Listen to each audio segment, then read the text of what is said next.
Allez, je lance le live.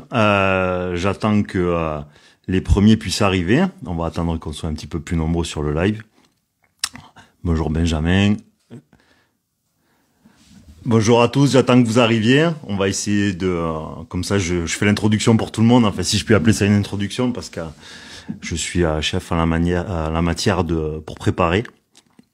J'adore préparer. Rien du tout. Là, j'ai un peu plus griffonné deux, trois bricoles quand même. Un peu plus. Salut à tous, merci à tous ceux qui nous rejoignent. On va attendre d'être encore 2 petites minutes et après on va démarrer. Voilà, bon, déjà merci à tous. Merci à tous de nous rejoindre. On va essayer de s'amuser un peu. On va essayer quand même de traiter ce sujet de manière la plus intellectuelle possible, si je puis dire. Voilà, ça veut dire quoi? Ça veut dire essayer de pas y mettre nos émotions de trop dedans. Tout simplement, et essayer de traiter les choses le plus froidement et le plus rationnellement possible. Et évidemment, essayer de le transposer, ces sujets-là, régulièrement à la mécanique de la vie, pour montrer qu'en fait, les sujets qui traitent de la mécanique de la vie sont de l'ordre des lois de l'univers, et donc elles sont transposables plus ou moins à l'infini. Donc c'est ce qu'on va essayer de s'efforcer de faire. Alors je sais que c'est un sujet qui peut défouler les passions, c'est un peu comme la religion. Donc là, le but, c'est pas de le traiter de manière strictement politique en disant lui il est mauvais, ça c'est bien, ça c'est mal. Le but, c'est simplement transposer mécanique de la vie, essayer d'intellectualiser le truc, et essayer d'être très rationnel. Voilà, tout simplement. Voilà. Bon, il y en a qui font des blagues dessous, c'est pour ça que ça m'a coupé. Bon, mais écoutez, on va démarrer. Ce que je vous propose, moi, je vais dérouler un petit peu. Et ça pose une introduction, ça permet un petit peu de voir où on va aller. Et ensuite, si vous voulez, on essaye si vous avez des questions ou une opinion, etc. Voilà, mettez-les dessous. Et je le redis, ce sujet est particulier, donc je vous somme à tous d'être le plus tolérant possible. Voilà, intellectuellement tolérant. Allez, c'est parti. Donc pourquoi la politique? Parce que je pense déjà que tout ce qui gravite autour est un sujet qui mérite d'être traité. Pour une simple et bonne raison, c'est qu'on peut pas faire de la mécanique de la vie et demander à être un être de conscience sans connaître l'environnement que les humains ont autour d'eux. Donc je pense que ça fait partie des sujets qu'un être de raison, un être dans un cheminement personnel est obligé de traiter à un moment ou à un autre. Parce que la politique qui est menée par une nation ou un monde va l'influer dans son quotidien. Donc il est obligé, pour lui devenir un être adapté, de considérer ces paramètres-là, et donc ça veut dire quoi? Ça veut dire qu'il doit passer du temps à étudier ces sujets-là, tout simplement. Bon, ça c'est la première chose. La deuxième, c'est comprendre qu'en fait la passerelle pour factualiser tout diagnostic de vie ou tout diagnostic philosophique, c'est-à-dire le mettre à disposition des individus, c'est la politique. Qu'on le veuille ou non, on est obligé de passer par là. C'est-à-dire que nous, tout ce qu'on aborde habituellement, c'est à une échelle qui est plutôt individuelle, même si à des moments les sujets vont aller sur la collectivité, mais on n'aura pas d'influence collective. Ça sera une influence qui sera extrêmement infime à ce sujet. Là, l'intérêt de la politique, notamment, et de tout ce qui va graviter autour, c'est comment en fait l'influence que ça va avoir sur un ensemble d'individus, un ensemble de citoyens, sur la cité qui est la définition un peu initiale, et sur la vie des gens. Voilà. Donc je vais démarrer maintenant. La politique, en fait, le gros problème pour moi de ce sujet-là, c'est qu'en fait on a oublié sa fonction. La fonction, normalement, la fonction initiale, c'est dans une dynamique d'amélioration de la vie des citoyens. En d'autres termes, la politique, sa fonction est d'améliorer le bonheur des citoyens. Donc ça veut dire que normalement, toute pensée, tout acte politique, tout débat, tout sujet ne devrait jamais oublier cet objectif initial qui est en fait comment je peux améliorer la vie de mes citoyens et de la cité. Voilà, ça c'est la fonction même. Parce que moi, très souvent, je m'éprenais à rêver de mon canapé et je suivais des débats parfois télévisés. Alors il y en a un qui vous parle de pleine croissance, il y en a un qui vous parle d'emploi, il y en a un qui vous parle d'Europe, d'autres d'Union européenne, tout ce que vous voulez. Et en fait, j'ai toujours eu envie de dire, mais ça sert à quoi? En fait, ça sert à quoi? Ok, demain on y arrive, on a le plein emploi, on a de la croissance, très bien, on a la sécu qui fonctionne avec du pognon devant elle, très bien. On a de l'exportation, très bien. Ça sert à quoi? Et je pense que les gens, je pense qu'ils auraient pas été capables de répondre à cette question simplement pour une seule et bonne raison. C'est qu'ils ne se posent même plus la question eux-mêmes. Alors qu'en fait, s'ils gardaient à l'esprit, parce que c'est cool si j'ai de la croissance et du plein emploi, mais si derrière ma société, en fait, je suis un générateur à dépressif, tout le monde tourne entre la réalité virtuelle, des anxiolytiques, tout le monde fait un burn-out tous les 3 ans. Bon, en fait, j'ai créé une société qui sert à que dalle, voilà. Donc, j'ai le plein emploi, j'ai ceci, j'ai cela, mais à la fin, comme mon PIB, je continue de le calculer avec des chiffres de pognon et non des chiffres de raison qui seraient en fait, il faudrait presque, bon là c'est utopiste, hein, mais c'est pour rigoler, mais il faudrait un PIB en bonheur presque. Ben, à partir de là, je ne vois pas si les fruits que j'ai produits sont positifs ou négatifs pour ma nation ou ma civilisation. Voilà. Donc ça, c'est le premier problème. C'est que les mecs ont complètement oublié, oublié, si je puis dire, parce qu'il n'y a pas de volonté évidemment de produire du bien. Mais toutefois, je pense que déjà, nous, on est obligé quand on démarre ces sujets-là, de pas oublier à quoi ça sert. Si tout ce que je produis n'améliore pas le bonheur de mes citoyens, ça sert à que dalle. Voilà. Je vais pas me répéter, mais c'est la première chose à définir. Bon. Voilà, le problème qu'il y a, c'est qu'ensuite, maintenant, on va continuer. C'est de l'introduction, mais qui est fondamentale pour moi. Ça permet de savoir dans quelle direction on doit aller quand on parle de ces sujets-là. Ensuite, maintenant, il y a un deuxième truc qui est important, c'est de comprendre qu'en fait, le bonheur, je l'ai déjà abordé brièvement, je vais le refaire parce que ça pose aussi l'introduction. C'est un sentiment qui est continu, d'accord. La dissociation philosophique que je fais entre du bonheur ou de la joie, c'est l'aspect continu. Pourquoi? Parce qu'en fait, la joie, le plaisir, sont des moments qui sont passagers. Le bonheur, dans son absolu philosophique, sera un sentiment qui serait continu. Continu, pour le dire, ça veut dire pas d'arrêt de temps, comme j'avais déjà dit, ça veut dire que il faudrait pas avoir de support biologique, c'est-à-dire un corps, donc on va dire qu'il est pas sur Terre, mais pour dire. Ça veut dire que la satisfaction, le bonheur, trouve son origine et sa force dans la continuité. Donc, continuité, ça veut dire quoi? Ça veut dire pas d'arrêt de temps. Donc, ça veut dire de la liberté, pas d'arrêt de temps. Donc, le bonheur converge avec la liberté. C'est ce qui doit se dégager de ça, sans y passer 3 heures dessus, parce que c'était pas le thème. Maintenant, le paradoxe, c'est qu'on a créé une société d'obligation. Donc en somme, aujourd'hui, on a créé une société qui va à l'encontre même de la définition du bonheur. Donc il est compliqué, avec ce diagnostic, d'avoir une société qui soit satisfaisante et dans laquelle il soit facile de s'épanouir. Parce que si elle s'est créée en étant en contradiction totale de la définition même de ce que nous venons chercher sur Terre, à partir de là, ça ne peut pas fonctionner. Voilà. Donc, une société est là pour produire des libertés dans un cadre établi, évidemment. Pourquoi? Pour améliorer le bonheur des citoyens, tout simplement. Voilà. Donc ça, c'est pour poser la base. Voilà. La deuxième chose qui est importante à définir, c'est les régimes dans lesquels nous sommes. Alors, les régimes, si je puis dire, c'est-à-dire que nous sommes théoriquement dans des systèmes qui se veuillent démocratiques. Le problème du mot démocratique, ça veut dire, c'est démoskratos, si ma mémoire est bonne, ça veut dire pouvoir au peuple. Pouvoir au peuple, quand on pose la question en France, par exemple, le peuple a-t-il le pouvoir? Je pense que je ne prends pas de risque à dire non. Voilà, parce que quand vous êtes entre 90 et 149.3 sous la Ve République, par exemple, que on n'a pas respecté le référendum de 2005 et tout ce qui se passe aujourd'hui en découle, à partir de là, il est difficile de considérer que que le pouvoir est au peuple. Voilà, sachant que ceux qui nous sont élus aujourd'hui, réellement avec la démocratie représentative et de tours, sont élus à une dizaine de pourcents ou une quinzaine. Voilà, sachant qu'en plus on a martelé le cerveau des gens quant à leur dire pour qui ils devaient voter. Donc voilà, tout est altéré, donc on peut pas dire qu'aujourd'hui le pouvoir soit au peuple, donc on ne peut pas dire factuellement que nous serions dans un régime qui se voudrait démocratique. Parce que le problème, c'est que dans l'inconscient collectif aujourd'hui, par démocratique, on entend voter. Non, c'est pas parce que parce que tu votes que tu es en démocratie. Voilà, bien loin de là d'ailleurs.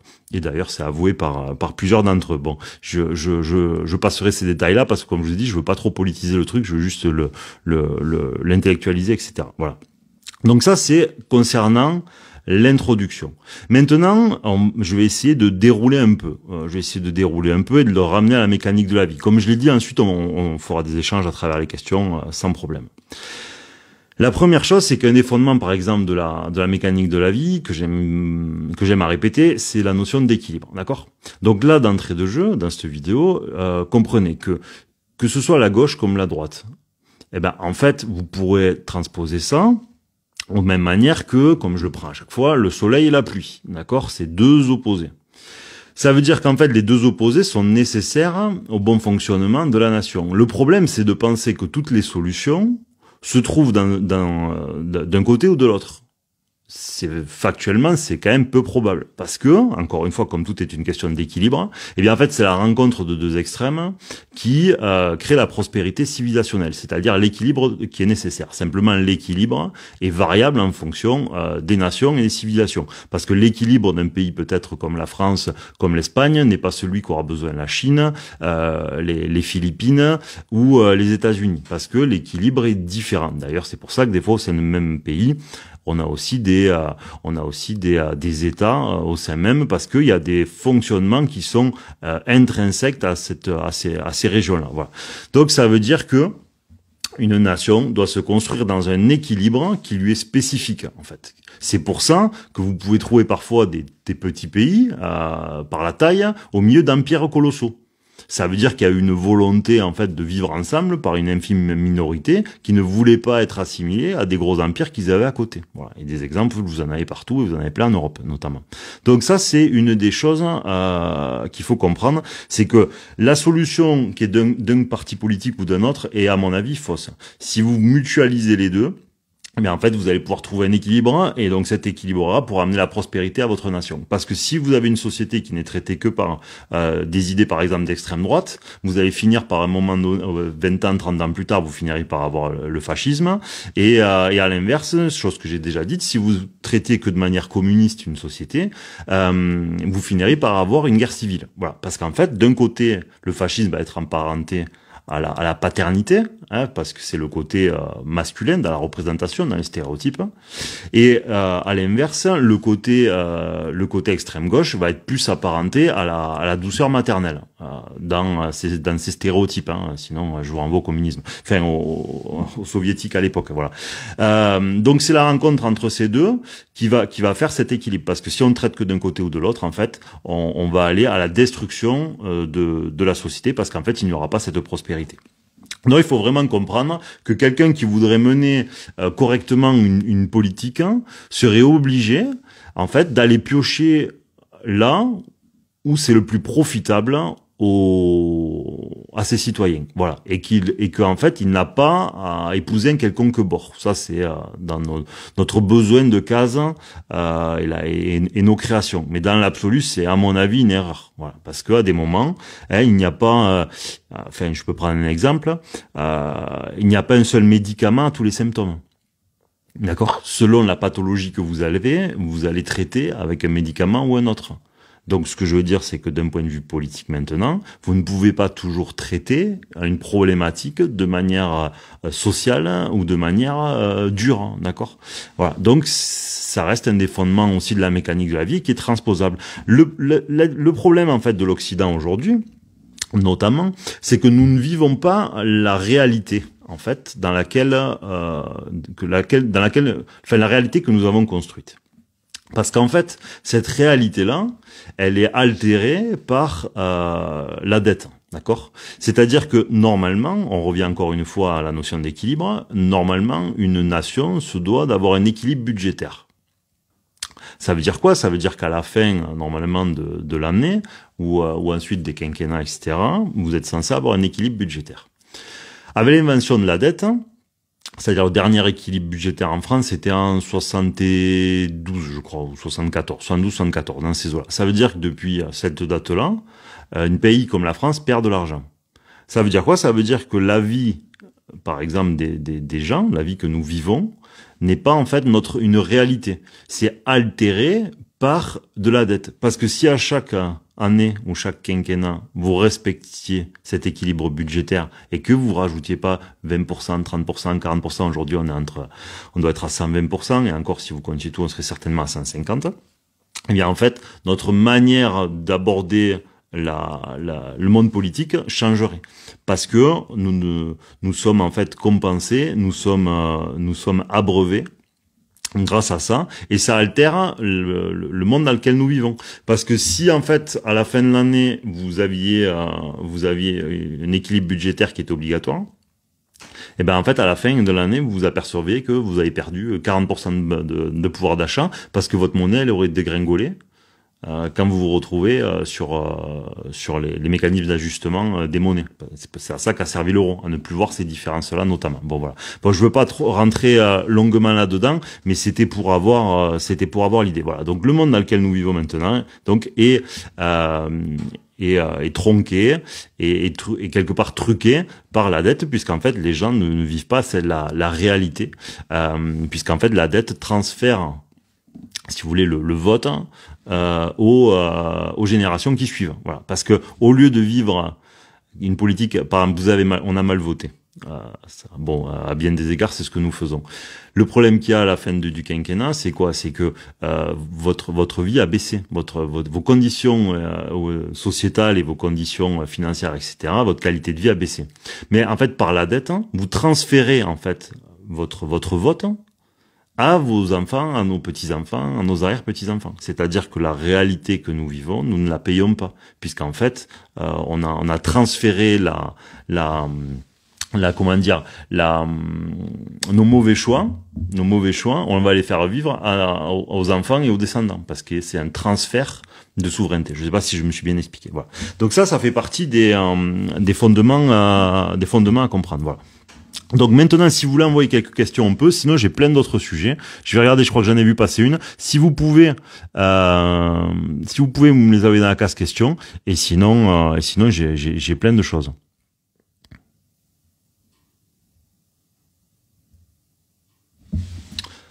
Donc si vous avez des questions, vous m'envoyez ça.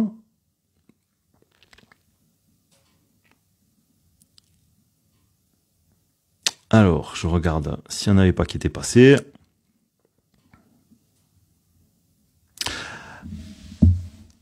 Alors, Sylvain nous dit, ne faut-il pas s'endetter pour investir? Alors, le problème, si tu veux, Sylvain, c'est que c'est toujours la même histoire. C'est une question de limite. Donc, je pense que c'est la réponse que toi, tu aurais donnée. Le problème, c'est que l'endettement, alors, ça nous amène dans un autre sujet. On est dans une société qui se veut capitaliste. Voilà. Pour moi, elle n'est pas capitaliste dans le sens où, en fait, les très gros ne font jamais faillite. Voilà. Les très gros ne font jamais faillite, alors qu'en fait, le fondement du capitalisme, c'est une forme de sélection naturelle. Ça veut dire que quand une entreprise n'est pas rentable, elle met la clé sous la porte. On l'a vu avec la crise de 2008 en France. Aucune banque européenne n'a, pour ainsi dire, fait faillite et personne n'est allé en prison. Pourquoi? Parce que c'était Nicolas Sarkozy à l'époque, a voulu, eux ils vous diront, on a voulu soulever le contribuable, donc on a posé 400 milliards sur la table, tout le monde a continué. Donc en fait, le problème, c'est que comme personne ne fait faillite, mais en fait, on ne voit plus qui est rentable et qui ne l'est pas. Voilà, parce que normalement, quand vous êtes nous tous, si on crée une entreprise, si on est une TPE ou une PME, et que demain on a un problème, on va faire faillite. Et en fait, les mastodontes, c'est la fameuse théorie américaine, la too big to fail, ne font jamais faillite. Si bien qu'en fait, nous ne sommes plus dans un système qui se veut capitaliste, parce qu'il n'y a plus de sélection naturelle, parce qu'il n'y a plus de faillite. Voilà. Et donc l'endettement, bien sûr, mais c'est un endettement qui se doit d'être rationnel. Normalement, alors là, je vais vous dire une bêtise, j'oublie les chiffres. Mais après la crise de 2008, on devait être à un ratio, je sais plus, qui était de 1 pour 20. C'est-à-dire que le problème, c'est que les banques aujourd'hui, entre les fonds propres, c'est-à-dire ce qu'elles ont chez elles et ce qu'elles donnent, on est à x20, x30, x50, et je crois même qu'il y a des records à x60. Voilà. Et ça, c'est une problématique parce que, du coup, ça crée des déséquilibres. Voilà la problématique. C'est-à-dire que la dette, oui, mais au bout d'un moment, elle se doit d'être rationnelle parce qu'on doit être en capacité de la rembourser. Aujourd'hui, quand vous êtes comme la France, à mon avis, vous êtes à 140 en vérité ou 150, bon, c'est impossible à rembourser. Sans me compter que votre natalité a diminué, sans compter que toutes vos industries, elles partent ailleurs parce que vous êtes dans l'euro. notamment, et que en fait vous avez créé de la concurrence au sein même des pays voisins. C'est-à-dire par exemple dans le sud de la France, par exemple, vous avez toute l'agriculture qui est partie en Espagne, par exemple, une grande majorité en tout cas, et on trouve que des produits espagnols. Forcément, si vous avez un coût de la main d'œuvre qui est beaucoup plus bas chez le voisin, ben en fait tout le monde délocalise et s'en va. C'est ce qui s'est passé avec les usines. Vous regarderez le nord de l'Italie avant l'euro est une machine industrielle hallucinante, et elle était même devant l'Allemagne si ma mémoire est bonne, et assez nettement. Et en fait, toutes les entreprises du nord de l'Italie sont parties en Allemagne. Voilà. Donc l'euro, parce que l'euro crée de la non-concurrence au sein de l'Union européenne, si vous voulez, enfin de l'Europe. Voilà. Donc voilà pour cette parenthèse sur la dette. Je regarde pour d'autres questions, pardon. Hein. Alors il y a quelqu'un qui demande, c'est comment ton... Ouais, Couli, je crois qu'il était là la dernière fois. Couli nous demande, faut-il essayer de défendre son point de vue autour de nous, ou plutôt éviter le sujet de la politique? Le problème, c'est que c'est un peu comme la religion, c'est devenu des sujets qui sont impossibles à traiter, parce qu'en fait, ils déchaînent les passions. Voilà, donc les gens s'emportent et ne sont pas forcément capables d'être rationnels. Voilà. Le problème, il est là. Par exemple, vous voyez, moi, il y a un sujet que j'aimais bien traiter ainsi, par exemple, la gauche, la droite. Là, vraiment, on va s'amuser, hein, c'est pour... Je vais vous faire un topo, par exemple. On va faire une histoire que j'aime bien prendre. Vous partez en vacances, vous choisissez vos amis, là, vous partez à... Bon, je sais pas si vous en avez tous 10, vous partez avec 10 couples d'amis. Allez, on va dire 8, Ou il pourrait y en avoir 5 que vous connaissez, 4 que vous connaissez pas, bon, on s'en fout. Bref, vous vous retrouvez à une quinzaine de personnes dans une maison que vous avez louée pendant une dizaine de jours, d'accord ? Qu'est-ce qui va se passer, la nature humaine étant ce qu'elle est? Mais en fait, dans cette maison, au bout de quelques jours, vous allez voir que il y en a qui laissent traîner les affaires, il y en a qui participent pas aux courses, il y en a qui mettent pas la main à la pâte, il y en a qui salissent, il y en a qui ne participent pas financièrement, etc., etc. Si bien qu'en fait, sous ce toit, au bout de quelques jours, qu'est-ce qui va se passer? Eh bien, ça va commencer à critiquer peut-être les 2 ou 3 ou un qui ne contribuent pas comme il le faudrait à la maison. Voilà, la maison est la représentation de la nation. Si bien qu'en fait, qu'est-ce qui va se passer au bout d'un moment? Ça va commencer à ça va parler dans le dos, ça va commencer à faire des histoires.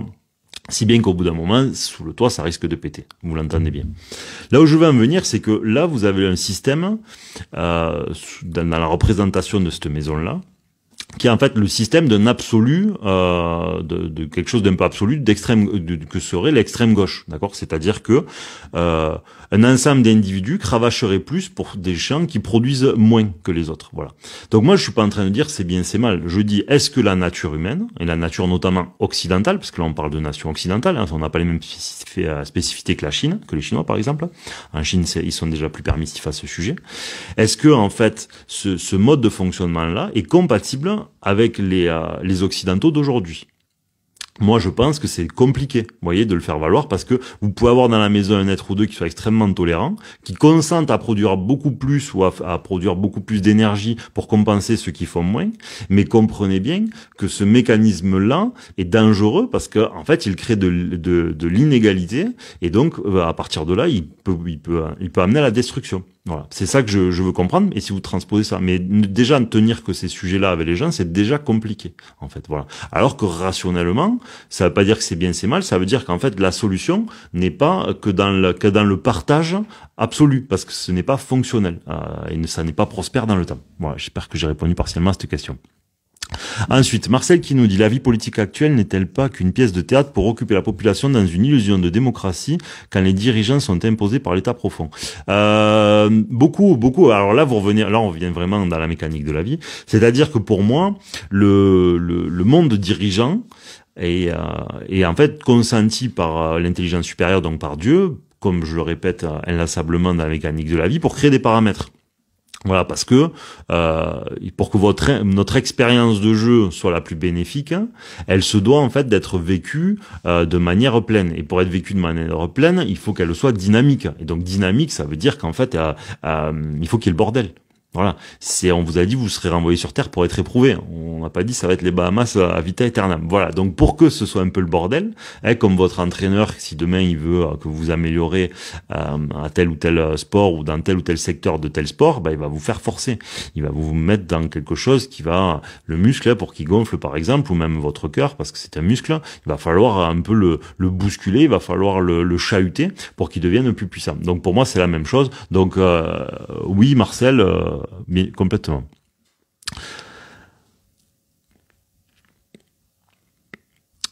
Alors, pardon, alors je peux pas tout suivre parce que je peux pas lire et parler, j'en suis pas capable.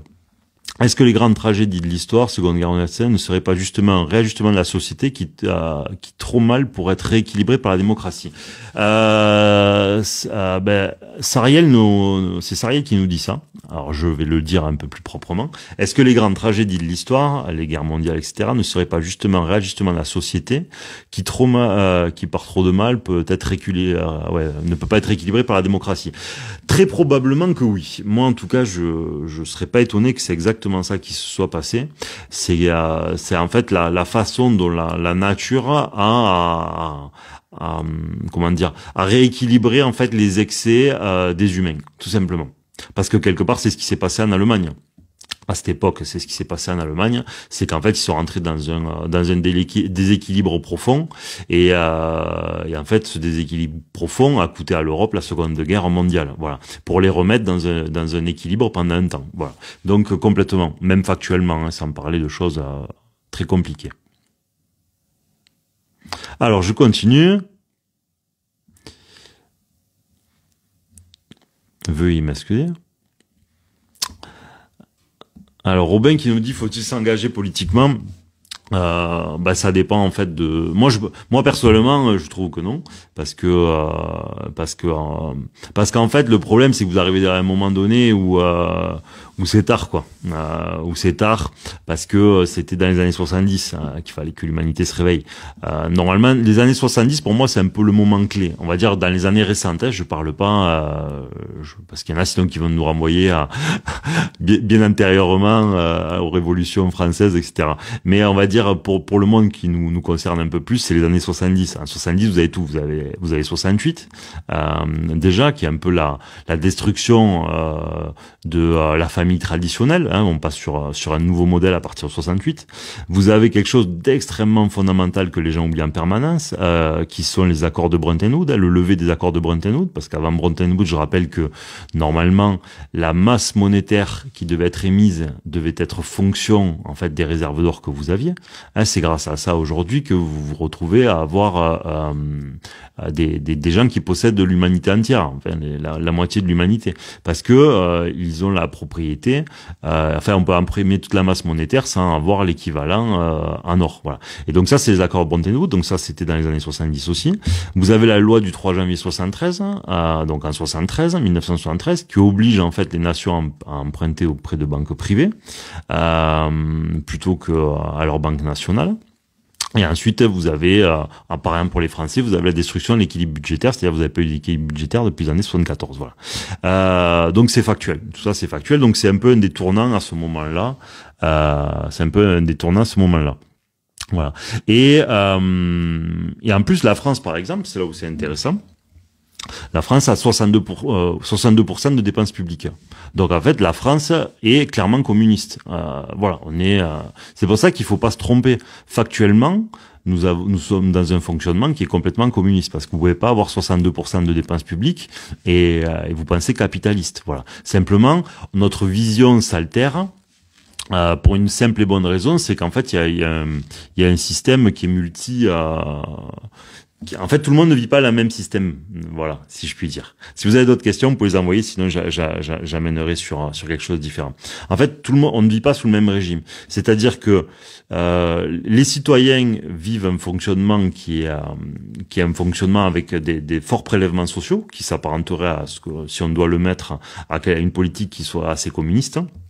En fait, une micro-minorité, eux, seraient dans l'ultralibéral, parce qu'en fait, ils ne sont pas punis, parce que les entreprises sont au-dessus des lois. Voilà. Vous avez plusieurs, par exemple, on parlait des accords de Bretton Woods tout à l'heure. la vieille accords de Bretton Woods, vous avez de nombreuses banques qui ont été condamnées pour falsification du cours de l'or. Mais à des sommes qui sont, vous pouvez les retrouver, à des sommes qui sont complètement dérisoires. Donc ça veut dire, si je vous dis n'importe quoi, si demain vous allez voler votre boulanger et que vous piquez 1000 balles dans la caisse et que vous vous faites attraper et qu'on vous dit ça fera 10 euros, demain vous allez faire l'autre boulanger. Si vous êtes quelqu'un de mal intentionné, cela va sans dire. Bon, mais là c'est la même chose, c'est-à-dire que les sanctions sont minimes parce que grâce au statut, en fait, ils ne sont pas condamnés à hauteur de ce qu'ils produisent, quoi. Voilà. Voilà. Est-ce que vous avez d'autres questions? Sinon, peut-être que j'enverrai sur quelque chose de différent. Donc moi, s'engager politiquement, le problème, comme je vous dis, c'est qu'aujourd'hui, c'est extrêmement tardif et que tout est très très vérolé. Donc ça paraît. Moi, je pense que c'est pas possible. Je pense que ça, vous pisserez dans un violon. Mais bon, les miracles existent, donc sait-on jamais. Hein. Alors Tango, notre ingénieur du son, quelques lives antérieurs, comment la politique va évaluer? En fait, si vous voulez, je pense que le monde n'est pas très difficile à comprendre. Il est beaucoup plus simple à comprendre, je pense, que ce qu'on l'imagine. En fait, il y a deux grandes invariables. Il y a deux choses qui ne changent jamais depuis les années d'après-guerre, quoi. Voilà. La première, vous savez, c'est un peu, moi ça me fait penser à ça, quand vous regardez NCIS ou je sais pas quoi, quand il n'y a pas de preuves, vous faites comment? Vous regardez à qui profite le crime. S'il y a rien qui traîne, vous regardez quoi? Vous regardez à qui profite le crime. Bon, aujourd'hui, il y a deux invariables. C'est que 0,01% de la population, quoi qu'il advienne, est beaucoup plus riche à la fin de l'année. Ça, c'est la première invariable. Et la deuxième invariable, c'est que à la fin de l'année, vos libertés auront baissé. Voilà. Donc ça, c'est deux choses qui vont toujours dans cette direction. C'est-à-dire là, on l'a vu avec ce qui s'est passé avec la maladie, avec le Covid. On l'a vu avec les différentes guerres, avec les différentes crises, voilà, géopolitiques. On l'a vu avec toutes les périodes Irak, Libye, ce que vous voulez. Et en fait, vous voyez que quoi qu'il advienne, à la fin, une micro-minorité est devenue beaucoup plus riche, et je parle de 0,01, on est d'accord. Et la deuxième, c'est que vos libertés auront baissé. Donc il y a deux grandes invariables. Et donc, comme je vous dis, quand on comprend pas forcément là où le monde veut en venir, il faut regarder à qui ça profite. Et ça, c'est les deux invariables. Donc, quand on nous dit comment la politique va évoluer, penses-tu? Je pense qu'elle va continuer d'évoluer dans cette direction, parce que en fait, tout est établi dans ce sens, quoi, tout simplement. Voilà. Et dans tous les cas, en fait, avec le problème, c'est qu'on a créé le système le plus savant qui ait jamais existé. C'est-à-dire que on a trop à perdre pour se battre pour nos libertés. C'est à ça qu'a servi, parce que souvent, il faut ramener les choses dans leur contexte. Je veux dire par là, d'où viennent les acquis sociaux? On se dit, on s'est battu pour ça. Oui, très bien. Mais en vérité, tout à l'heure, on a vu que depuis les années 70, en fait, concrètement, c'est à l'inverse de l'amélioration du bonheur des citoyens. Donc, ça veut dire que depuis 70, on a des gens qui nous gouvernent, qui ne semblent pas produire des choses dans l'intérêt des peuples. Alors que, donc en France, on a eu énormément d'acquis sociaux pendant ces périodes-là, ce qui n'est pas le cas de tous nos voisins. Je pense aux Canadiens, je pense aux Allemands, je pense aux Américains. Voilà. Ça veut dire qu'en fait, aujourd'hui, ce système-là est extrêmement bien fait, mais c'est la vieille discussion de Colbert-Mazarin, qu'il faut prendre à la classe moyenne, surtout pas aux très riches, parce que sinon ils vous foutent le bordel, surtout pas aux très pauvres, parce que si leur vie est en danger, ils vont faire la révolution, donc il faut prendre à qui? À la classe moyenne. Donc en gros, à la classe qui travaille, et ce petit monde, on leur prélève un max pour donner aux plus démunis qui, comme ils auront un toit, n'iront pas risquer leur vie dans une révolution. Voilà. Et ainsi, vous pourrez durer très très très très très longtemps. Voilà. Et c'est aujourd'hui le système qu'on a établi en France. Et en France, pourquoi? Parce que c'est le pays des ingérables. Voilà. Historiquement, c'est le pays des ingérables. Voilà. Et le siècle des Lumières, tu coupes la tête d'un roi, tu mets un empereur, etc., etc. Et la France, c'est un rayonnement à l'international. Donc les acquis sociaux ont permis la gestion des ingérables. Et c'est pour ça que c'est le pays qui en a certainement le plus au monde. Voilà. Donc comment elle va évoluer? Je pense qu'elle va continuer dans cette direction.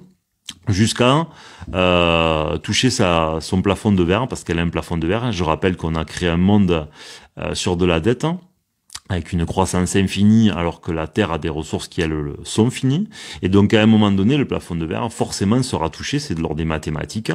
Et donc, la décroissance s'inscrira inévitablement. Voilà. Simplement, le problème, c'est de pas l'anticiper. Voilà. Parce que, comme toujours, les humains aiment aller au bout des choses. Voilà.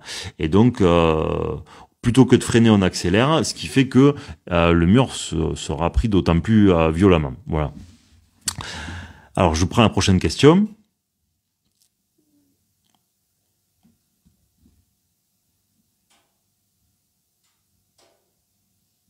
Alors, Simon qui nous dit, la politique démocratique est-elle vouée à s'essouffler, voire mourir? Comment aborder les prochaines élections alors que les Français ne se sentent plus représentés? Bon, franchement, les élections, comme je l'ai dit un peu en introduction, c'est un jeu de dupes, parce que vous regardez quel est le candidat qui a le plus gros financement, et en général, c'est le premier. Celui qui a le deuxième plus gros financement, c'est le deuxième. Le troisième, c'est le troisième.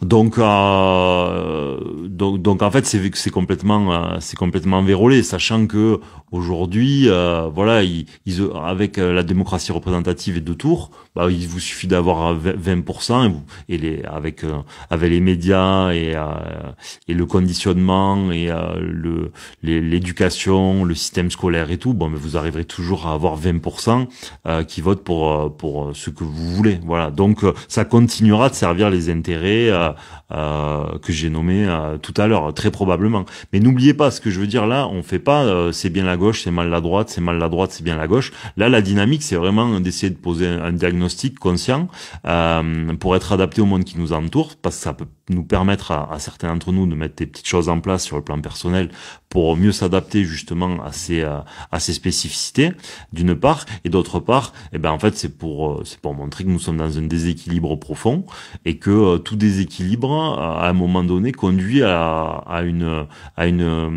destruction qui recréera un nouvel équilibre ailleurs. Voilà. Et nous sommes un peu dans ce cadre-là aujourd'hui. Alors je continue, prochaine question.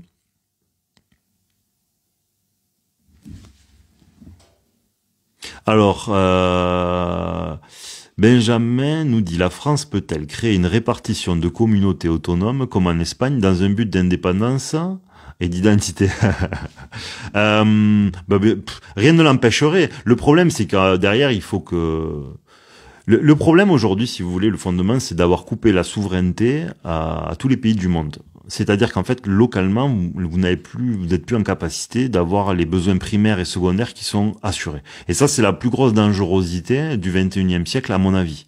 Voilà, parce que ça veut dire que vous avez créé un monde qui est complètement interdépendant et c'est un déséquilibre profond dans le fonctionnement de la Terre, de la biodiversité et de tout ça. Voilà. Et donc la problématique, c'est que ce déséquilibre-là, si à un moment donné il y a une crise majeure, eh ben en fait ça nous rend très très fragile, quoi. Parce que là on n'est pas du tout antifragile à ce sujet, parce que on est incapable de produire sans énergie, on est incapable, bon je vais pas rentrer dans dans l'agriculture, mais c'est ça le gros souci. Et ce que dit Benjamin, donc peut-être créer une répartition de communautés autonomes dans un but d'indépendance. Ben, on pourrait l'imaginer. Le problème, c'est que il faudrait qu'il y ait des législations locales qui germent, et à mon avis, ça sera pas consenti. Voilà, je pense que ça sera pas consenti parce que c'est contre l'intérêt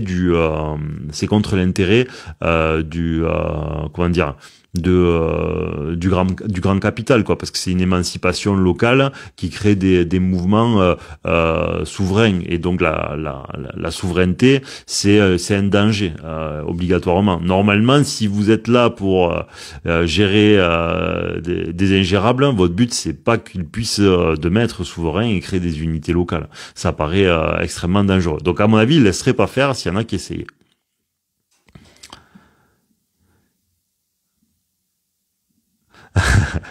Il y en a un qui m'a mis un tir, mais il a raison. Alors,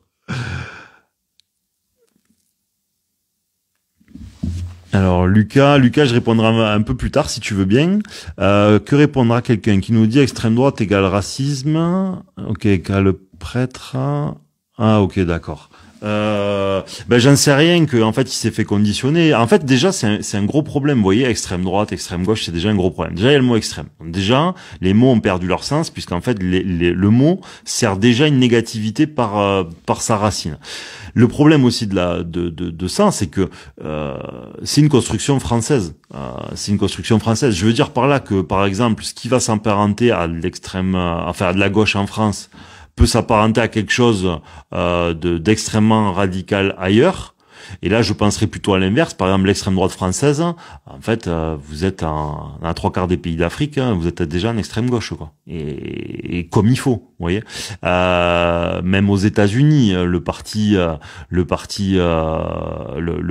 démocrate est déjà bien plus extrême droite que l'extrême droite française. Donc finalement, ces étiquettes nationales qui sont collées par les médias et voilà, et le groupuscule qui a l'idéologie dominante, si je puis dire. Et donc à partir de là, on vous met une étiquette, parce qu'en fait ça permet de pas avoir à discuter avec vous. Voilà, c'est beaucoup plus rapide. Voilà, mais montrer en fait simplement que qu'en fait c'est un acte de conscience, c'est-à-dire que vous devez. Il n'existe pas un projet auquel on peut adhérer si dans ce projet-là il n'y a pas des choses intéressante, voilà. Et donc le problème, c'est que il faut quand même, la France a quand même réussi, enfin c'est pas vraiment la France, mais on a quand même réussi la prouesse de pas pouvoir mettre un drapeau.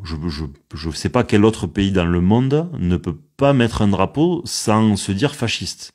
Je pense que c'est l'exception au monde. Voilà, il y a qu'en France que, alors imaginez le niveau de destruction et le niveau de conditionnement qu'il a fallu produire pour en arriver là. Voilà. Donc c'est une aliénation, hein. Vous allez dans les pays en Irlande, il y a énormément de drapeaux, je trouve, hein. Tous les pays scandinaves, alors eux, ils sont à bloc, même en Espagne, je trouve qu'il y en a pas mal.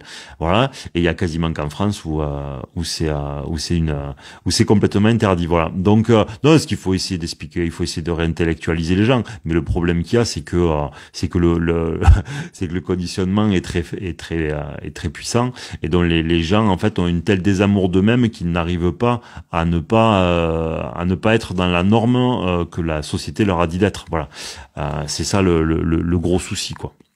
Alors je vais prendre les autres questions.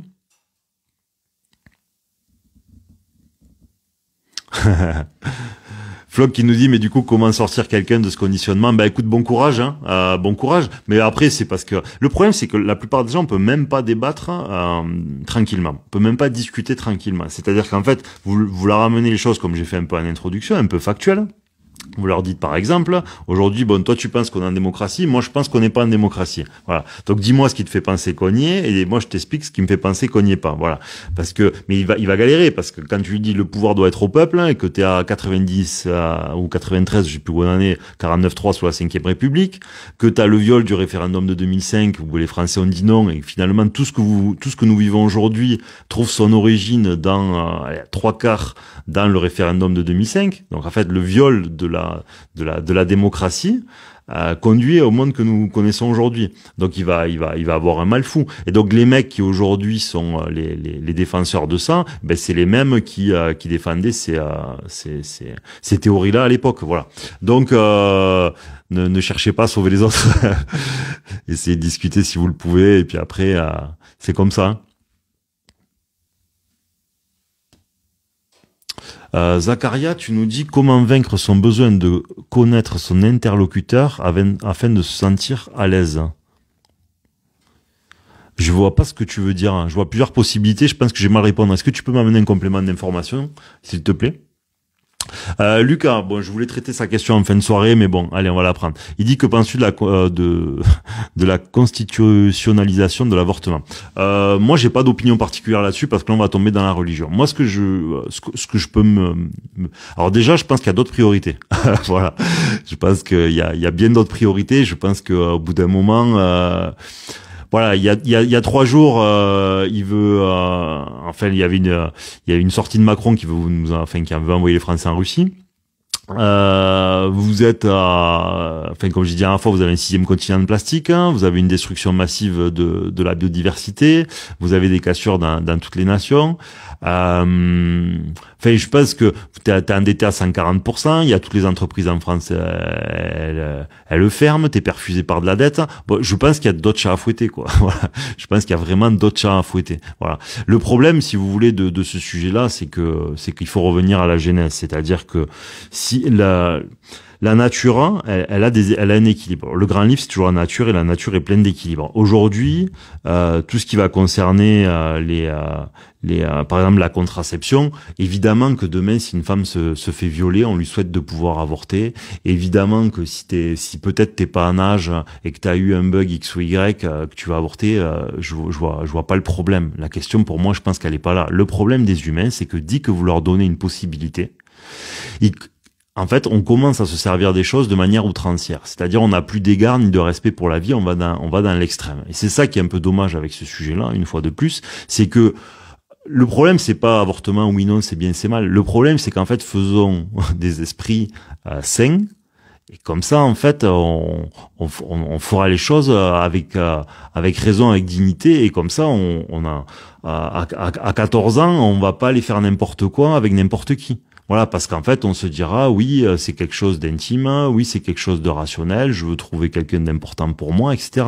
Donc, je pense qu'en fait, ces sujets-là, en fait, ils naissent de nos aliénations. C'est parce que nous sommes dans une société qui est la plus confortable, certainement, de l'histoire de l'humanité, en tout cas en apparence. Et le problème, c'est que l'humain dans le confort s'aliène. Comme toujours. Et donc, parce que comprenez, si demain vous avez un pays voisin et vous allez vous faire la guerre, est-ce que vous allez vous poser des questions de véganisme quand vous aurez pas à manger? Moi, je suis ni pour ni contre, j'en ai rien à foutre, honnêtement. Voilà. Est-ce que vous allez vous poser des questions d'avortement si c'est à mettre dans la Constitution, si demain il y a un bordel comme ça? Il y a un effondrement important économique ou quoi? Est-ce que vous allez poser ces questions-là? C'est-à-dire, la plupart des sujets de société aujourd'hui naissent parce qu'en fait, nous sommes dans une période d'aliénation où en fait le trop de confort nous faut nous poser des questions. Si vous voulez, la dépression, etc. Bon, je vais tirer un peu un raccourci, mais je veux dire, quand les arrière-grands-parents ou les grands-parents étaient dans les tranchées, ils ont pas le temps de se demander s'ils sont malheureux. Vous voyez le truc. On est tous assujettis à être tristes, hein. Je donne pas de leçons, c'est pas ce que je veux dire. Mais vous voyez le truc.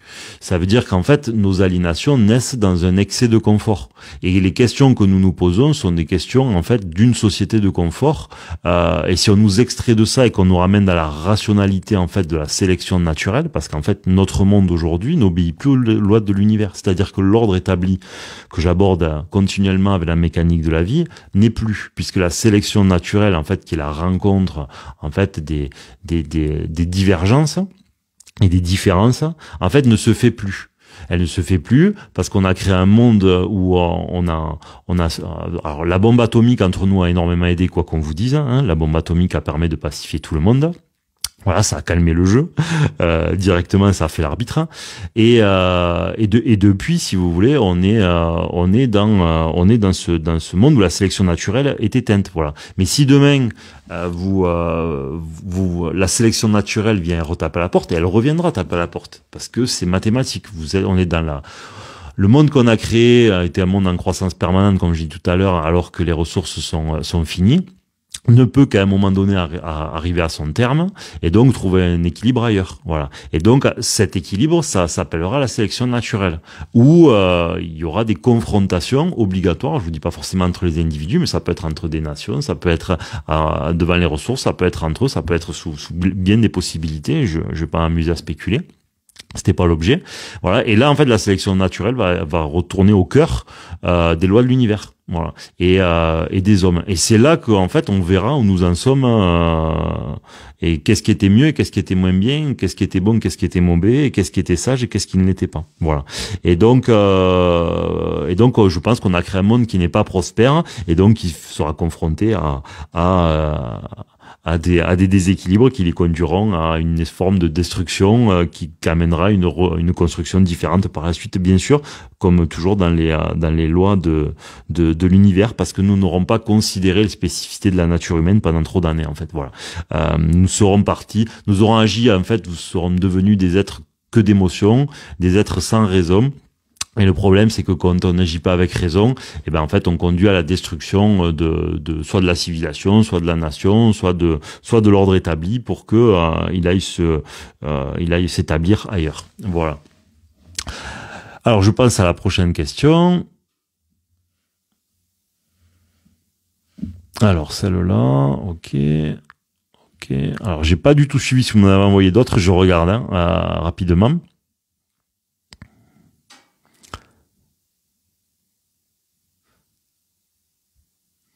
Ok, je lis, désolé, hein, ça vous fait un petit peu d'attente. Je fais au mieux.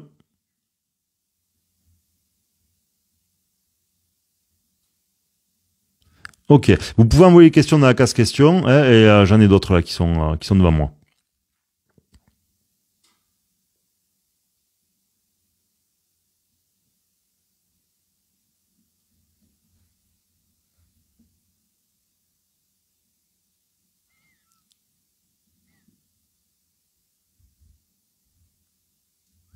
Alors, Tom qui demande, que penses-tu, je reformule ta question, hein, que les gouvernements puissent avoir accès à vos données numériques, hein, conversation, appel téléphonique. Alors Thomas a raison, hein, enfin je présume que c'est Thomas, a raison effectivement, depuis récemment, d'ailleurs il y a une loi qui a été votée à cet effet, je me souviens plus exactement l'intitulé, mais bon, en somme, maintenant on peut prendre votre téléphone sans avoir besoin, enfin on peut le consulter sans avoir besoin d'un référé, sans avoir besoin d'un référé à la justice préalablement, etc. Voilà.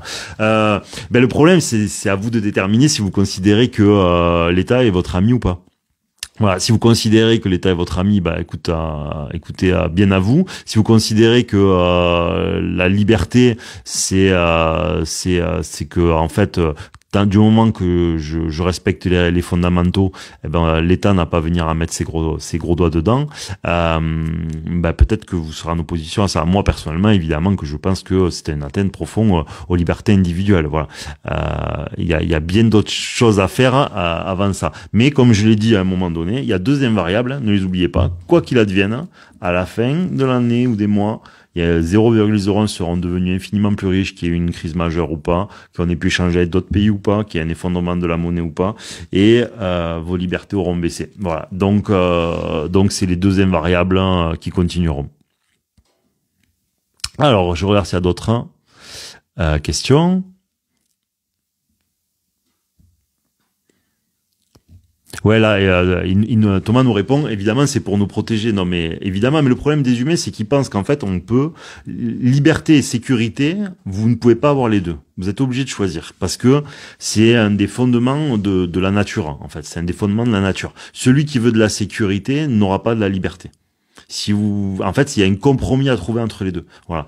Et normalement, justement, on est encore dans une notion d'équilibre, puisqu'en fait, trop dans l'un ou trop dans l'autre, en fait, ça crée une destruction. Donc, obligatoirement, on est obligé de trouver un compromis entre les deux. Alors, je vais avoir une question en amont. Ok. Zacharia qui nous précise ce qu'il disait tout à l'heure.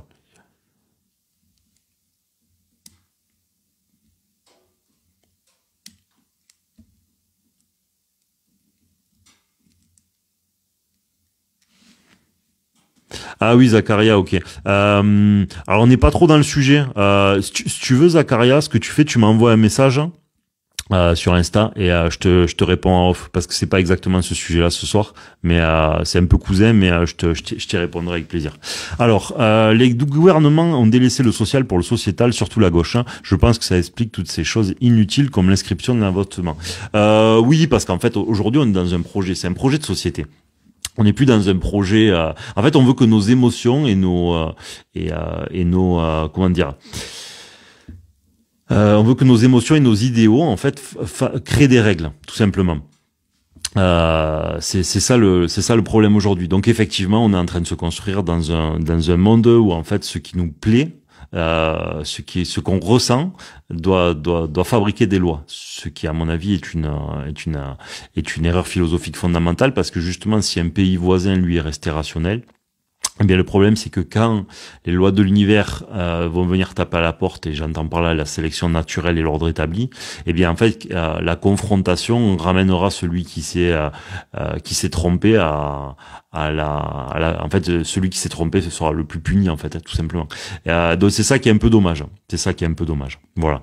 Écoutez, s'il n'y a pas d'autres questions, je vais regarder s'il y a d'autres questions. Moi, j'avais plein d'autres sujets, mais je veux pas, comme je vous dis, c'était juste manière de s'amuser à faire une parenthèse, parce qu'on me l'a demandé régulièrement, donc je la fais. Je verrai si il est publié ou pas, je réécouterai, je verrai si c'est satisfaisant et si on sort pas trop de la mécanique de la vie. Voilà, je regarde ce que vous me dites. Voilà. Flock qui nous dit oui, c'est la pensée. Bon, je vais pas le nommer, manière de pas tomber dans ces théories-là. Mais ce qui veut dire, c'est qu'en fait, il y a une volonté. Ça, j'ai déjà abordé X fois, de nier Dieu. Voilà, de nier la possibilité d'une origine créatrice. Et en fait, le problème, c'est que toutes les constructions depuis très longtemps aujourd'hui, que ce soit de la société comme des individus, en fait, sont là pour nier l'ordre établi, qui est ni plus ni moins que les lois de l'univers, qui sont très certainement orchestrées par Dieu. Voilà. Et donc aujourd'hui, tout ce que nous fabriquons, en fait, c'est pour nous passer du divin en vérité, voilà, parce qu'en fait on ne veut pas respecter les règles parce que on veut kiffer. On veut kiffer. Et le problème, c'est que ça nous amène dans des folies, quoi. Voilà. Et que nous payons ensuite, hein, parce que souvent, moi, je suis un enfant des années 80, ouais. Et donc, nous, on a vu en fait la naissance. Bon, et bien d'autres d'entre vous, justement de certains décalages. Et moi, je me souviens, je voyais chez ces individus justement la naissance de profils un peu hors du commun, qui étaient des exceptions. Et ces exceptions commencent à se généraliser. Et moi, quand je les voyais, je me disais, j'aimerais pas être à sa place, parce que vous sentiez un profond conflit d'identité, vous sentiez que la personne n'était pas bien, voilà, dans le fond, quoi. Voilà. Et à bien des fois, les années les ont punis par la suite, parce que en fait, le problème, c'est que il ne faut pas vouloir transcender une souffrance. Voilà, si une société te dit ouais c'est normal, continue comme ça, mais attends, si c'est sa souffrance, il faut essayer de s'occuper de sa souffrance. N'essayez pas d'expliquer à sa souffrance qu'elle a raison d'être, ou de la rendre encore plus puissante qu'elle elle ne l'est déjà, quoi. Voilà. Ok, je regarde vos autres questions, hein.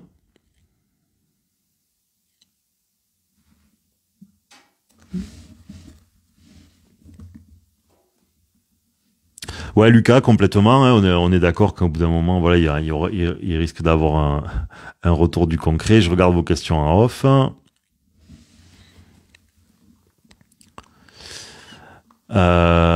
Ok, il y a Nils qui nous dit, c'est ce qu'on vient d'aborder, c'est-à-dire la coupure, l'autorisation de l'État à nous couper de l'accès aux réseaux sociaux pour quelque raison que ce soit.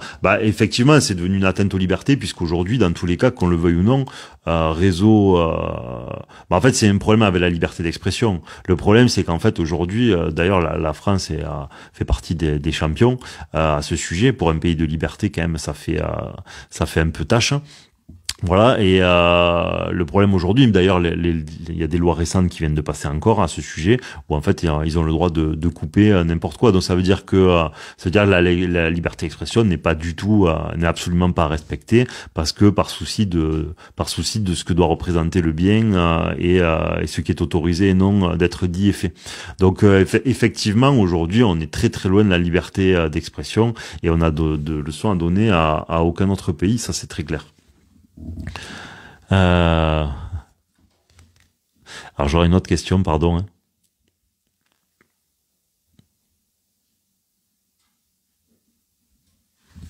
Hein. Ok, il me dit, en fait il me dit pas d'autres questions. Ok. Mais le problème, en fait, c'est qu'aujourd'hui, nous nous exposons. Hein, c'est un peu notre société s'expose parce qu'en fait, elle ne respecte pas les lois naturelles.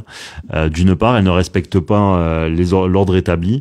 Elle a créé ce qu'on va appeler des faux prophètes, c'est-à-dire des choses qui passent avant la rationalité.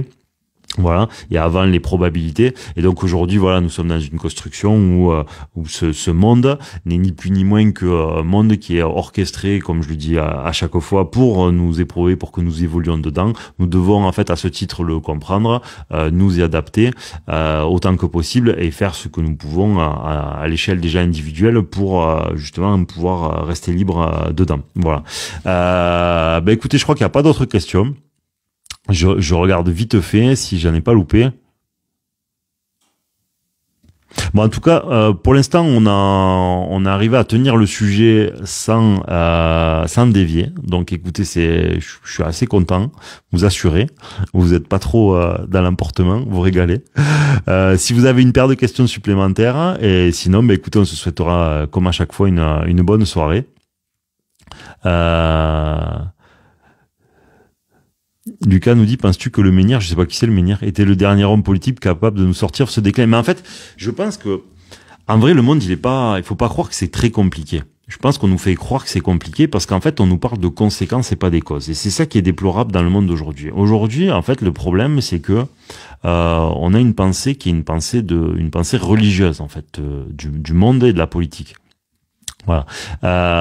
Et c'est toute notre erreur. Mais en fait, c'est-à-dire l'origine de ce qui fait fonctionner notre civilisation, enfin, ou notre société ou notre nation, c'est pas très compliqué. Il n'y a pas 10 000 trucs. Faut pas croire, en fait. Faut pas croire qu'il y a 10 000 trucs. Demain, quelqu'un qui aurait une réelle volonté, si on lui mettait pas des bâtons dans les roues, et évidemment, aujourd'hui, vous ne pourriez pas le faire, donc ce que je dis, hautement spéculatif, vous pouvez le faire. En fait, il faut juste comprendre comment, les spécificités de votre nation. Les spécificités d'une nation, c'est quoi? C'est que, tout le monde doit pouvoir avoir un taf. Donc, ça veut dire quoi? Ça veut dire qu'en fait, le seul truc qui a fonctionné, c'est le petit capitalisme, d'accord, hein, pas le capitalisme entre copains comme aujourd'hui, hein, parce que le capitalisme, je l'ai dit en introduction, c'est celui en fait c'est la récompense de la prise de risque. Hein. En fait, vous faites des profits parce que vous auriez pu tout perdre et parce que vous avez pu tout perdre, vous êtes récompensé.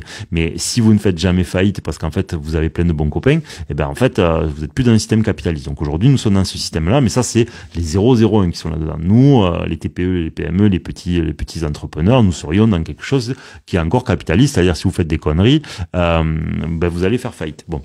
Donc déjà, il faut comprendre que il faut récompenser la prise de risque, il faut récompenser la création. Pour ça, vous ne pouvez pas faire autre chose que ne pas vous créer de fausses concurrences, d'accord? Donc vous ne pouvez pas être en concurrence avec vos voisins. Vous pouvez pas. Donc ça veut dire que vous pouvez pas avoir la même monnaie que votre voisin, parce que vous avez la même monnaie, vous êtes en concurrence avec lui, parce que vous n'avez pas les mêmes coûts du travail. Donc ça veut dire quoi? Que vos usines ou vos entreprises, elles vont délocaliser, elles vont aller ailleurs. Donc déjà, ça aussi, vous pouvez pas le mettre en place. Ensuite, vous pouvez pas avoir une législation qui corresponde à tout le monde. Donc vous pouvez pas être par exemple dans un truc comme l'Union européenne, parce qu'il y a une législation qui sera prédominante, parce que la législation de l'Union européenne prédomine sur le droit national. Donc vous pouvez pas non plus faire une spécificité pour vos agriculteurs qui peut-être ne sont pas exactement les mêmes que les voisins, ou votre industrie, ou votre relief, ou parce que vous n'avez pas le même nombre de fonctionnaires que votre voisin. Alors c'est pas bien, c'est pas mal tout ce que je dis, c'est juste qu'en fait si vous avez plus de fonctionnaires, eh bien, ça veut dire que le secteur privé doit supporter le prix de la fonction publique, et donc quand vous arrivez sur le marché commun, je vous dis souvent, si on prend les exemples des Allemands, qui eux en ont beaucoup moins, c'est pas que c'est bien, c'est pas que c'est mal, c'est que du coup, ben, ils ont un plus bas coût du travail, parce qu'en fait, le secteur privé doit en fait compenser le secteur public. Vous voyez le truc? Et ça veut dire que les usines françaises vont se barrer en Allemagne. C'est ce qu'il faut comprendre. Donc, en fait, il n'y a pas 10 000 trucs. Il y a l'aspect économique, hein, et après, il faut recréer un projet. C'est-à-dire que en fait, la France, elle avait, si on veut, on a tout ce qu'on veut. On a des tonnes de sportifs d'énorme qualité, qui en plus ont des origines qui peuvent être des origines parentales ou des arrière-grands-parents qui sont tout autres. Donc c'est super, on aurait pu très bien surfer sur des vagues pour créer en fait une unité derrière le drapeau et derrière son histoire. Si on veut, il y a aucun problème. Je veux dire, on est arrivé. Non, j'allais m'emballer. On arrive à faire ce qu'on veut en 2 temps, 3 mouvements. D'accord? La période du Covid nous l'a montré. On arrive en très peu de temps à faire adhérer à plein de choses, d'accord? Et les Coupes du Monde nous ont montré aussi qu'on était capable de fédérer quand on le souhaitait. Donc en fait, il suffit qu'il y ait une volonté de le faire, en vérité.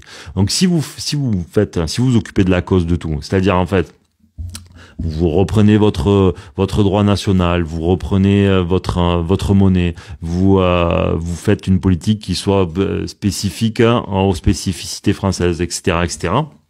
En fait, et surtout, vous faites une vraie égalité devant la loi, parce que le problème de la France, c'est qu'on n'est pas égaux devant la loi. Hein. On l'est en théorie, mais on l'est pas en pratiquant, hein, parce que si vous vous trouvez face à une multinationale, vous allez perdre. Et que ceux qui fassent des conneries soient vraiment punis. Bon, après, je ne veux pas trop rentrer dans les détails, mais on pourrait aller plus loin que ça. En fait, il n'y a pas beaucoup de causes. faut comprendre qu'il y a beaucoup de conséquences à très peu de causes. Et aujourd'hui, en fait, on est toujours en train de nous parler des conséquences et pas des causes. Voilà. Et c'est pour ça qu'on a l'impression que le sujet est extrêmement compliqué et qu'on a besoin d'un homme providentiel qui comprendrait tout. Mais en fait, il n'y a pas tant de choses que ça à comprendre. Voilà, il n'y a pas tant de choses que ça à comprendre. Regardez en Suisse. Regardez en Suisse. Mais par exemple, le truc insurmontable, c'est l'euro. Bon, en Europe, vous avez qui a pas l'euro? Vous avez, je crois, le Danemark. Vous avez la Suisse, vous avez la Norvège, vous avez la Suède, que des pays qui se portent mieux que nous, quoi. Donc en fait, le problème, c'est de pas comprendre qu'on fait avec ce qu'on a. Voilà. Si en fait vous amenez des possibilités à des hommes, soyez certains qu'ils vont prendre les possibilités qui leur sont les plus confortables. Alors qu'en fait, il faut pas des solutions qui sont confortables. Il faut les mettre face à ce que nous avons. Et en fait, avec ce que nous avons, nous pouvons trouver des solutions. Voilà. Voilà, parce que la Suisse, si demain ils avaient été peut-être dans la monnaie commune, etc., ben ils auraient pas développé, je vous dis n'importe quoi, autant de secteur bancaire. Ils auraient eu des industries peut-être plus bas de gamme, alors qu'ils sont dans du très haut de gamme, etc. Et donc du coup, ils ont fait avec ce qu'ils avaient, c'est-à-dire une main-d'œuvre élevée, un coût de la vie élevé, une monnaie haute, et ça a marché très bien, voilà. Mais il faut le faire avec ses armes à soi. Et quand on crée des fausses armes parce qu'on est dans des monnaies communes et tout, et ben c'est comme ça en fait qu'on flingue nos économies et donc tout ce qui va derrière, quoi. Je continue les questions.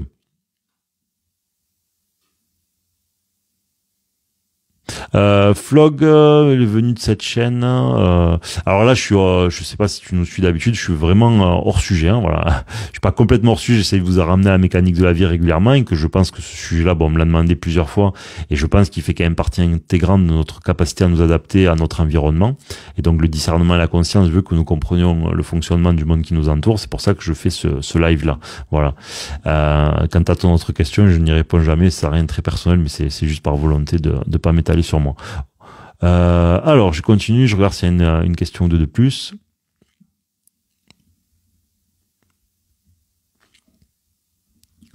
Tom, tu peux me rappeler ce que c'est c'est des comptes, hein, le CTO, ça doit être un compte bancaire, non? Tu peux me dire? Je sais pas. Alors, Yanis qui demande, penses-tu que les politiques font entre guillemets partie du même parti?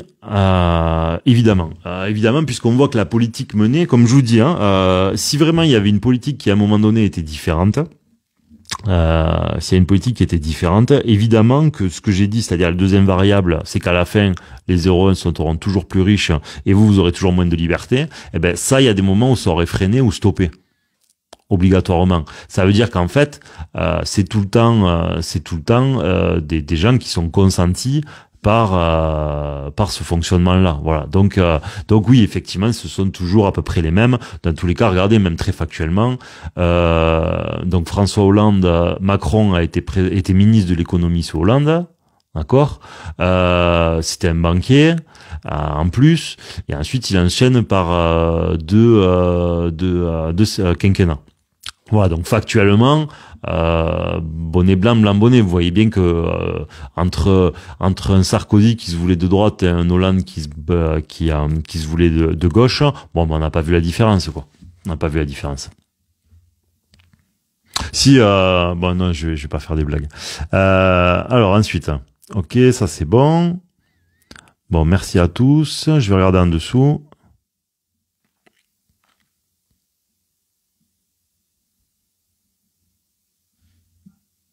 Merci Marcel, en tout cas je suis content que ça te plaise. Je continue les amis. Si vous avez une paire de questions en plus. Alors Kouli qui dit vive la prise de risque, hein. Où en est-il pour ceux qui n'en prennent jamais? Eh ben en fait on a créé la France est une spécificité mondiale où en fait on ne récompense pas celui qui prend des risques, hein, c'est-à-dire c'est l'entrepreneur, hein, voilà, parce que c'est celui à qui on va prendre le maximum. Et on va récompenser celui qui ne produit pas. Voilà, donc on est vraiment dans quelque chose qui est complètement, qui est extrêmement communiste. Voilà, on est dirigé par des gens en costard, mais qui finalement font tout ce qu'ils en apparence détestent. Voilà. Donc ouais, pas prendre de risques. Bah en fait, au bout d'un moment, mais c'est juste que la coupe est peine et que effectivement, ça crée une distorsion au sein même de la société parce qu'en fait, il y a un pays qui a deux vitesses et il peut pas toujours avoir les mêmes qui sortent la tête de l'eau des autres, effectivement. Et donc au bout d'un moment, ça créera une cassure. Voilà. Ok Tom, c'est des comptes. Ok, ok. Bah en fait bon là on s'éloigne un tout petit peu, mais les comptes, le problème si vous voulez, le problème, c'est pas la taxation. Enfin, si le problème c'est la taxation, c'est qu'en fait, il faut absolument que la prise de risque soit récompensée. Voilà, ça c'est le fondement de si tu veux créer un esprit d'entreprise et une dynamique dans un pays, il faut que il faut que ce soit vraiment les fondements de tout, quoi. Voilà, c'est vraiment la base. Voilà, le problème, c'est qu'aujourd'hui, tout est complètement faussé. Vous voyez, là en ce moment, on vit une période qui est particulière puisqu'en fait, vous avez le conflit ukrainien, vous avez le conflit palestinien. Vous avez d'autres conflits dans le monde, c'est-à-dire que la plupart des économies occidentales sont en récession et vous avez les marchés financiers qui se portent extrêmement bien. Donc là où je veux en venir, c'est qu'en fait, c'est pour ça qu'on n'est plus dans un système qui se veut capitaliste, parce que là, le seul truc qui intéresse aujourd'hui les très grandes entreprises et les marchés financiers, c'est ok, est-ce que si demain je spécule de trop et je fais une connerie, est-ce que vous me repêchez? Voilà, c'est tout ce qu'ils veulent savoir. Et la réponse est oui, puisqu'il le montre systématiquement, on l'a vu l'an dernier avec le Crédit Suisse. Voilà. Donc il n'y a plus de prise de risque, donc une toute petite partie ne vit plus dans un monde capitaliste. En fait, ils vivent dans un monde qu'ils ont fabriqué et qui est à leur avantage, quoi. Voilà. Ensuite, bah écoutez, je crois qu'on a fait le tour. Est-ce qu'il y en a qui a une dernière question? Je vais lire les deux petites bêtises que j'avais notées sur mon calepin au cas où. Et sinon, bah écoutez. Tout à l'heure, je pensais qu'on allait en rester là, puis finalement, vous avez trouvé plein de nouvelles idées. Je regarde un dernier truc, c'est un point que j'ai pas abordé, que je voulais faire. Bon, comprenez que j'essaye de pas entrer dans quelque chose de trop politique, voilà, parce que c'est pas le but. Je veux pas politiser la mécanique de la vie. Simplement, comme je vous ai dit, je voulais intellectualiser le truc et essayer d'être le plus rationnel et le transposer, voilà. Ah ben Maxime, salut Maxime, qui nous demande. Alors Maxime, il arrive en cours de soirée. Il arrive en cours de soirée. En fait, Maxime, si tu veux, c'est un petit peu le sujet du live, c'était de montrer qu'en fait, il n'a pas de. Pour moi, il est très probable que vous tombiez sur un homme providentiel. Voilà, simplement parce que ils ont fabriqué en fait un fonctionnement qui empêche l'homme providentiel de germer. Voilà, et d'arriver. Voilà, parce que comme je l'ai dit tout à l'heure, le processus démocratique, la démocratie représentative, etc., fonctionne de telle manière à ce qu'en fait il n'ait pas l'amplitude finalement de ses décisions. Donc il ne pourra pas, soit en fait il ne sera pas connu, soit il sera discrédité. Voilà, parce que vous l'avez vu, et encore que on parle de Strauss-Kahn, qu'ils ont fait sauter quelques semaines avant les élections. Je vous le rappelle. Voilà, et c'est le cas de le dire, sauter.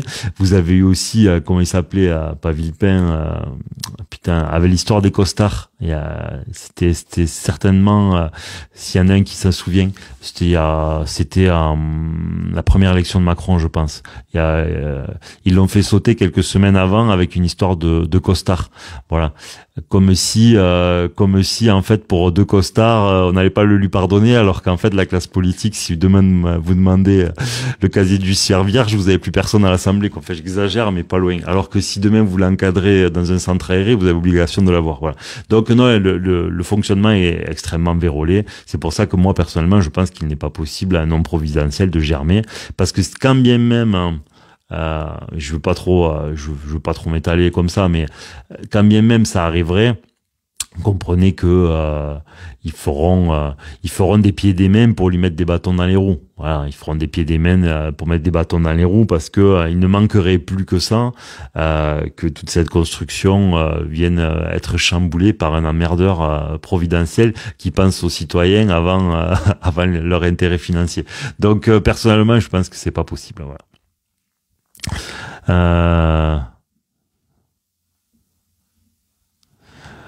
Penses-tu que OK veut sortir de l'euro, en quoi pourrait faire partie?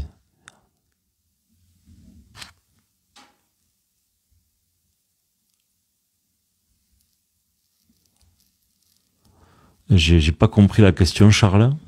J'ai pas compris la question. Mais dans tous les cas, vous ne pouvez pas avoir de changement. Le droit européen prédomine sur le droit national. Non, je dis pas de bêtises. Hein. Le droit européen prédomine sur le droit national. C'est-à-dire que si vous avez un candidat qui veut améliorer le bonheur de ses citoyens et faire une amélioration notoire, s'il n'y a pas écrit, alors après il peut ne pas le dire et le faire, on est d'accord. S'il ne sort pas de l'Union européenne et qu'il ne sort pas de l'euro, il ne pourra rien faire, puisque le droit européen prédomine. La plupart des choses qui changent dans les pays européens, c'est pas d'une volonté nationale. Hein. C'est très souvent, c'est européen. Voilà. Donc donc Maxime qui dit que ah oui, c'était Fillon, bien vu les amis. Désolé, je suis en décalage avec vous. C'était Fillon. Voilà. Donc souvenez-vous l'affaire du costard magique. Donc voilà, l'homme providentiel, je crois pas. Je pense qu'en fait, voilà, moi mon propos, les copains, c'était ça, c'était de se dire, ok, ils ont, ça fait trop longtemps qu'ils ont les mains dedans. L'homme providentiel, je pense qu'il pourra pas nous sauver. Donc, ce qu'il faut faire, c'est à l'échelle individuelle. C'est nous, comment, en fait, on peut déjà accepter que nous sommes dans un jeu, que ce jeu-là, il faut que nous adaptions. Voilà. C'est à nous c'est à nous de faire preuve de conscience, d'intelligence, l'accepter parce qu'on est là. Donc, on doit accepter. Et de temps en temps, voilà, si on peut faire des choses, pour augmenter notre souveraineté individuelle, c'est déjà pas mal parce que ça empêche justement tout ça de nous atteindre, quoi. Voilà. Nils qui veut parler du conflit ukrainien-russe. Alors le problème c'est que bon là on va toucher vraiment à quelque chose d'extrêmement religieux. Voilà. Moi si vous voulez c'est quelque chose que j'ai suivi pendant des années. Voilà. Pendant des années j'ai suivi la géopolitique. Il a toujours été très clair que en fait, j'ai vu la Russie, je vous dis pas la Russie, c'est gentil, c'est méchant, j'ai rien à foutre moi. Je vous dis, j'ai vu la Russie essayer de faire partie de l'économie mondiale, c'est-à-dire de faire du business avec les Européens beaucoup plus que ça. Je les ai vus, il me semble même vouloir faire rentrer dans l'OTAN. Donc bref, il y avait une dynamique pour devenir fraté. On va le dire comme ça. Et pendant des années, non, t'es le méchant, non, t'es le méchant, non, t'es le méchant, non, t'es le méchant. Bon, peut-être c'est vrai, peut-être c'est faux, peu importe.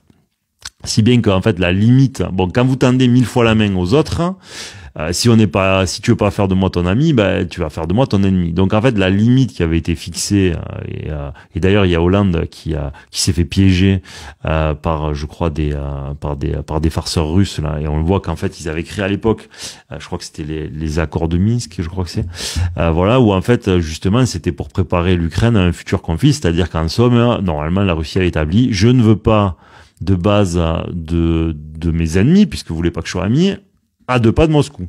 Voilà, c'était ça le truc. Et donc si vous voulez pas être mon ami, je peux pas vous laisser vous installer à 2 pas de chez moi, alors que vous voulez pas de moi. Voilà, c'était la base. Donc il était évident, c'était évident que si eux ne respectaient pas ça, comme si vous alliez laisser votre pire ennemi s'installer dans votre jardin. Bon, mais, évidemment que non. Voilà, donc c'était quand même de l'ordre d'une grande provocation, mais c'est là où c'est marrant comme le monde a inversé les valeurs. Voilà. Par exemple, il y a un exemple qui est marrant. Encore une fois, je ne rentre même pas dans le truc. La Seconde Guerre mondiale. Alors la version officielle veut que ce soit les Américains qui ont libéré la France.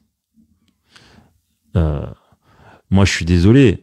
Il y a eu, si ma mémoire est bonne, 27 millions de Russes qui sont morts pour lutter contre le nazisme. Il y a eu, je pense, autour des 400 000 Américains.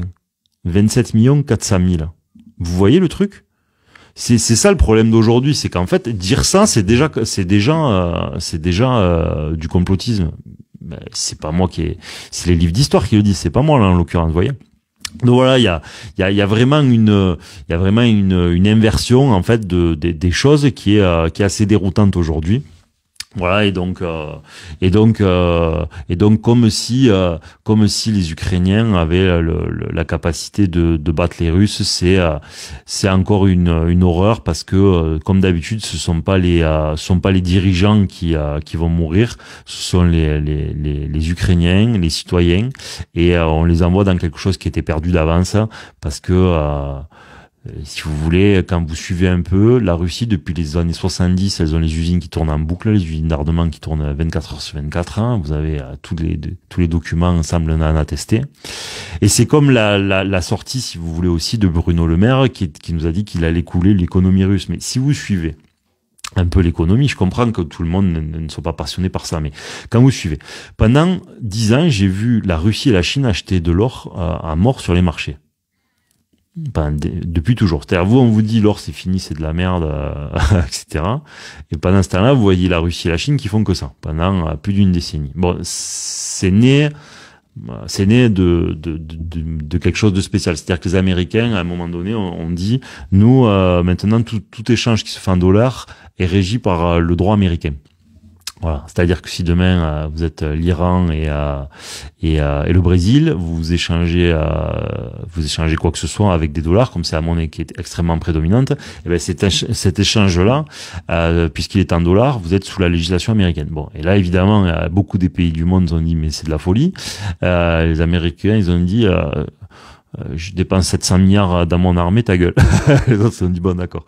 Mais donc, pendant ce temps-là, qu'est-ce qu'ils ont fait? Ils ont dit, OK, maintenant, là, ils vont trop loin, il faut qu'on prépare le nouveau monde économique. Et donc, le nouveau monde économique ne pourra pas s'inscrire dans la planche à billets, il s'inscrira dans l'or. Voilà. C'est pour ça que je pense que la Chine et la Russie en ont acheté à gogo sur les marchés. Et donc, notre fameuse sortie de Bruno Le Maire qui avait dit qu'il allait couler l'économie russe. Bon, on sait jamais. Moi, personnellement, j'ai rigolé.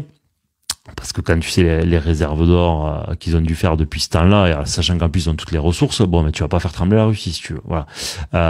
Évidemment, tu peux lui mettre une bombe sur la tête. Je pense que tu y perdras parce qu'il est plus équipé que toi. Donc ça serait un peu con pour l'humanité.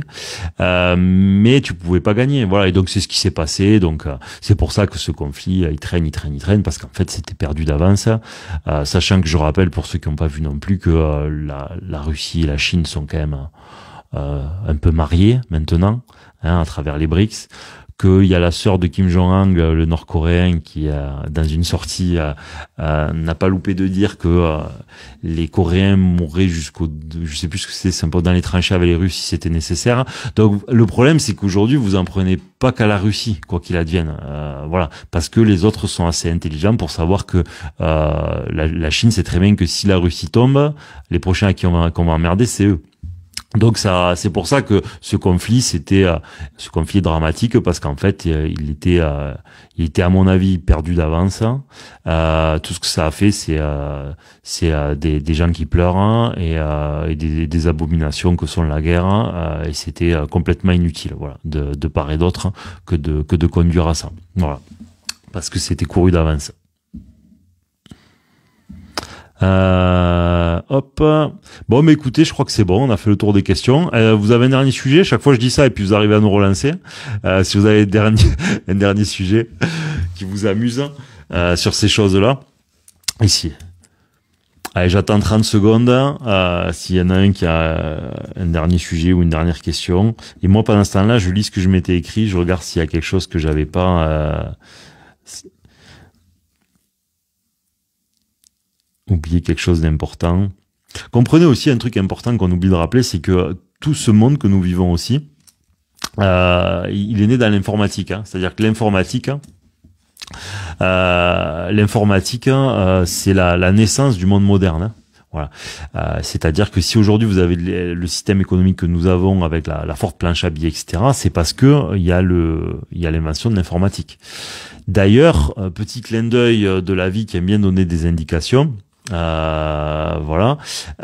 Le premier ordinateur qui était vendu par Apple, je crois d'ailleurs, oui c'était Apple, était vendu, vous pouvez retrouver les archives, 666,66 $. Voilà, vous regarderez les archives. Voilà. Et donc le monde aujourd'hui tel que nous le connaissons a pu être ce qu'il est grâce notamment à l'invention de la micro-informatique, hein, puisque ça a permis de faire de la gestion de données, de faire les actions telles que nous les connaissons, de faire la politique de la planche à billets, etc., etc. Voilà. Allez, je regarde, je vois qu'il y en a un autre. Alors Aston qui nous dit quel est le rôle de la guerre dans la mécanique de la vie. Bon là, il est coquin. Il est coquin.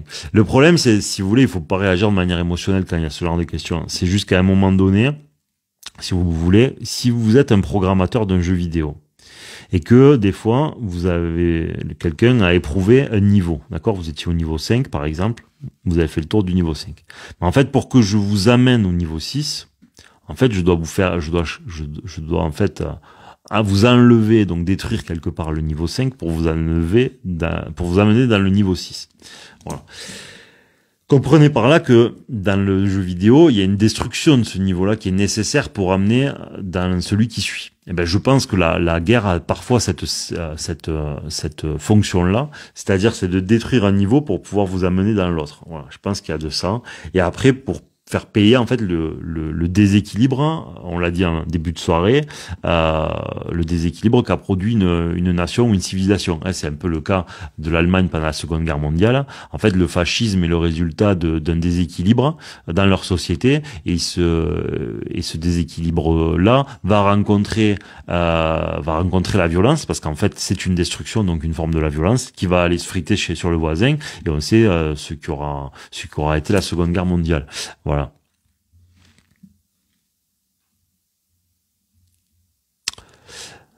Andrea, c'est pas que je veux pas Israël-Palestine, on va éviter. Israël-Palestine, on va éviter. Ça évitera de faire kicker la vidéo si elle finit sur YouTube. Voilà, mais bon, si vous suivez, normalement la réponse vous l'avez. C'est pas très compliqué une fois de plus. Bon, mais les amis, je vois qu'il n'y a pas d'autres questions. Je vous souhaite une excellente soirée. Merci d'avoir suivi ce live. S'il me convient, parce que le sujet était un peu particulier, je le mettrai sur YouTube et sur Spotify sans suivant. Merci à vous tous d'avoir participé. J'ai pas assez transposé la mécanique de la vie à mon sens, tant pis.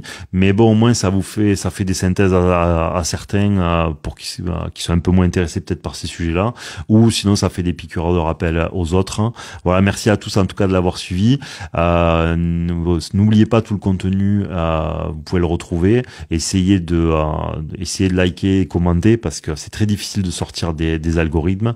Donc merci à tous d'avoir été là, et à très bientôt. Merci à tous.